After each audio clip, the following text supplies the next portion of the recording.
Langsung aja menyaksikan episode perdana E-Podcast. Di sini dengan Pandu, kamu pasti bisa. Masih menyisakan stigma negatif di dalam masyarakat, bisnis ini diapresiasi oleh Kementerian Perdagangan karena membantu menggerakkan roda perekonomian di Indonesia. Apalagi kalau bukan bisnis direct selling atau biasa dikenal sebagai MLM. Nah, di sini Pandu tidak akan sendirian karena Pandu punya seseorang yang luar biasa. Beliau ini adalah ex-konsultan dari Arthur Andersen. AVI, Arthur Andersen ini adalah perusahaan yang berdiri tahun 1913. Dan Arthur Andersen ini merupakan salah satu perusahaan konsultan Big Five dunia. Wow, keren gak tuh? Nah, beliau ini sampai rela melepaskan karirnya hanya demi untuk menjalankan bisnis ini. Luar biasa banget ya tuh. Nanti akan kita coba kita spill gimana sih kok beliau sampai mau melepaskan karir yang sudah mapan, memilih bisnis multi level marketing atau MLM ini. Langsung aja, di sini ada Pak Leon Jayono. Apa kabar Pak Leon? Baik-baik, Pandu. Iya, Pak. Di sini saya pernah baca artikel kalau misalkan di Indonesia ini bisnis MLM ini diapresiasi oleh Ketua APLI yaitu Gani Sumantoro. Beliau mengatakan bahwa MLM ini sangat berkembang per tahun 2020, tumbuh sampai 20% dibandingkan kuartal kedua, sejalan dengan pertumbuhan anggota yang bergabung. Tapi Pak, kenapa kok masih banyak stigma negatif di dalam masyarakat mengenai bisnis ini? Padahal buktinya bisnis ini bisa sampai menggerakkan, membantu roda perekonomian di tengah pandemi COVID-19 kalian. Ya, benar sekali. Jadi banyak sekali stigma-stigma negatif tentang bisnis MLM. Kenapa? Karena beberapa, bahkan banyak ya, mereka itu yang tertipu. Jadi pernah mereka diiming-imingi dengan pendapatan yang besar, kemudian naruh uang sekian, yaitu berkedok MLM, padahal dia adalah money game ataupun bank gelap. Jadi banyak orang yang sampai jual rumah, jual tanah, mereka masukkan uangnya ke dalam bisnis itu. Nah, dipikir dengan masukkan uang, kemudian mereka dapat duit.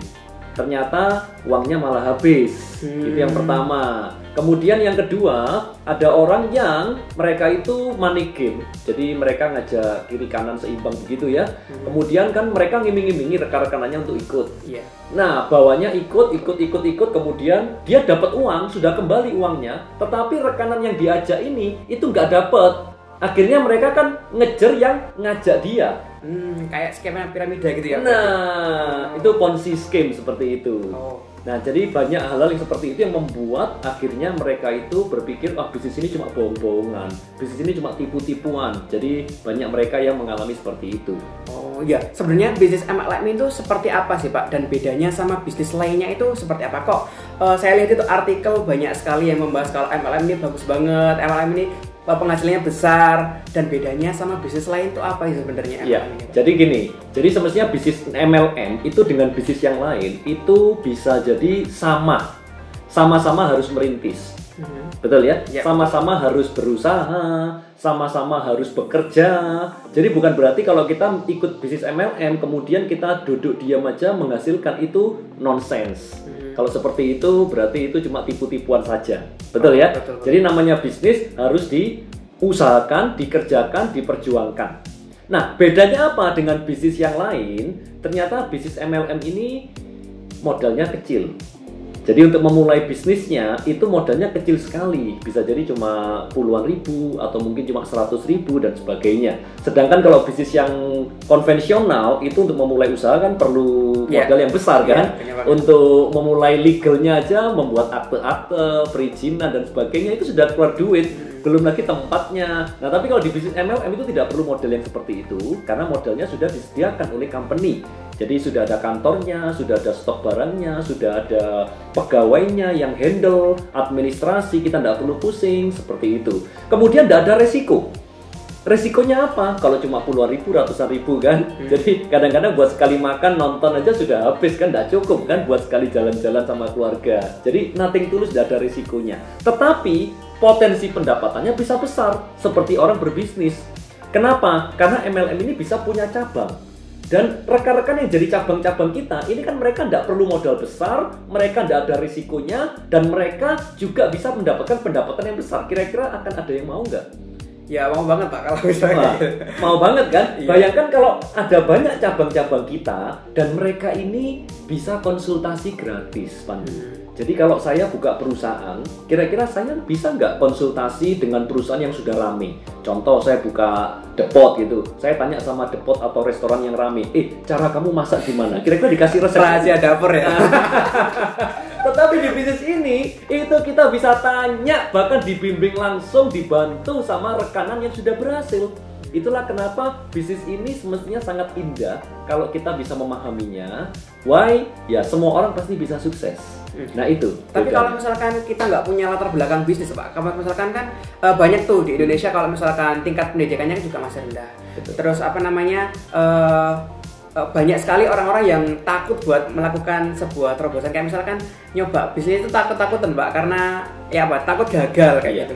Betul. Jadi bicara mengenai latar belakang pendidikan, kemudian pengalaman kerja, betul ya. Seringkali kan banyak orang takut karena dia tidak punya pengalaman. Nanti kalau gagal bagaimana? Dan luar biasanya di bisnis MLM yang benar itu sudah ada pendidikannya. Jadi otomatis mereka ini yang tidak ngerti apa-apa, mereka akan bisa ngikuti, sama lah seperti kalau kita sekolah. Kita awalnya belum bisa membaca.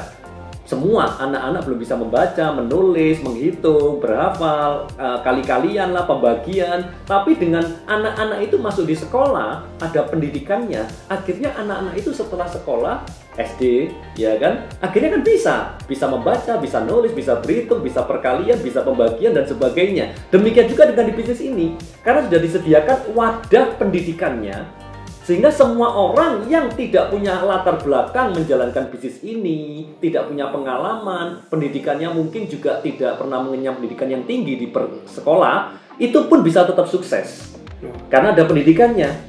Itu caranya presentasi, bagaimana caranya kita ini bisa berkomunikasi dengan orang, bagaimana memanage diri kita sendiri, bagaimana memimpin diri sendiri, termasuk bagaimana memimpin untuk orang lain bisa sukses. Itu pun juga disediakan wadahnya, Pandu. Wow, keren banget, sampai saya nggak bisa ngomong. Karena di Indonesia ini kan banyak sekali ya Pak bisnis MLM. Saya lihat itu di artikel banyak banget jenis bisnis MLM. Nah, saat ini apa kalian punya rekomendasi nggak satu bisnis MLM yang seperti benefitnya seperti Pak Ilan sebutin tadi, yang banyak banget? Jadi terus terang saya juga menekuni bisnis yang namanya MLM HDI, Pandu. Jadi HDI ini High Desert ya, High Desert Internasional, di mana perusahaan kita ini sudah berdiri ya di Indonesianya sejak tahun 94. Jadi otomatis sudah qualified banget. Bahkan bukan berarti kalau sudah 20 tahun itu sudah stuck, tidak naik, tapi tuh luar biasanya tahun 2020 kemarin itu perusahaan kita itu naiknya sampai 3 kali lipat. Jadi perkembangannya tambah dahsyat. Kenapa? Karena produk kita ini berkaitan dengan kesehatan, Pandu. Oh, pantesan Pak ya. Karena sekarang kan lagi di era pandemi kayak gini. Betul. Dan basicnya dari lebah madu. Jadi semua orang sudah ngerti kalau madu itu bagus kan? Siapa yang tidak ngerti? Oh iya benar. Semua orang sudah pakai. Bahkan di semua kitab suci nuliskan kalau madu itu luar biasa. Betul ya? Iya betul. Dan luar biasanya, uniknya, jadi HDI ini bukan cuma sekedar mencari uang, tetapi kita ini bisa bermanfaat buat banyak orang. Karena kita punya kepedulian, jadi seperti yang kemarin itu HDI juga memberikan donasi buat tenaga kesehatan untuk COVID-19. Itu nyumbangnya sampai miliaran, Pandu. Kemudian anak-anak yatim piatu itu juga diberikan buku, ya, buku-buku yang untuk mereka termasuk perpustakaan. Jadi kita memberikan itu nilai juga miliaran. Kita sumbangkan untuk anak-anak. Termasuk kita juga punya sekolah itu untuk anak yatim piatu yang tidak bisa sekolah. Jadi bukan sekedar mencari uang, tetapi kita bisa make life meaningful. Jadi seperti namanya HDI. HDI ini kan MLM, betul ya? Nah, ternyata HDI MLM itu ada singkatannya. How do I? HDI-nya itu how do I? MLM-nya make life meaningful. Oh, keren banget. Bagaimana saya bisa membuat hidup lebih berarti. Nah, itu. Jadi berartinya bukan cuma untuk diri kita, bukan cuma untuk keluarga kita, tetapi kita bisa bermanfaat untuk orang yang sakit, Pandu.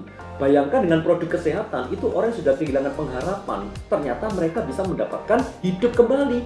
Anaknya yang autis bisa normal, yang tidak punya keturunan 18 tahun menikah, bisa dapat anak, Pandu. Oh, bahkan yang autis bisa sampai terbantu ya Pak? Iya, yang kanker termasuk yang terakhir ini COVID-19 itu banyak sekali karena kan kita imunitas kan, kalau imunitas tubuh kita bagus otomatis kan kita tidak mudah kena virus seperti itu. Oh iya. Nah terus selain itu make life meaningful-nya itu kita bisa menolong orang yang tidak mampu secara finansial.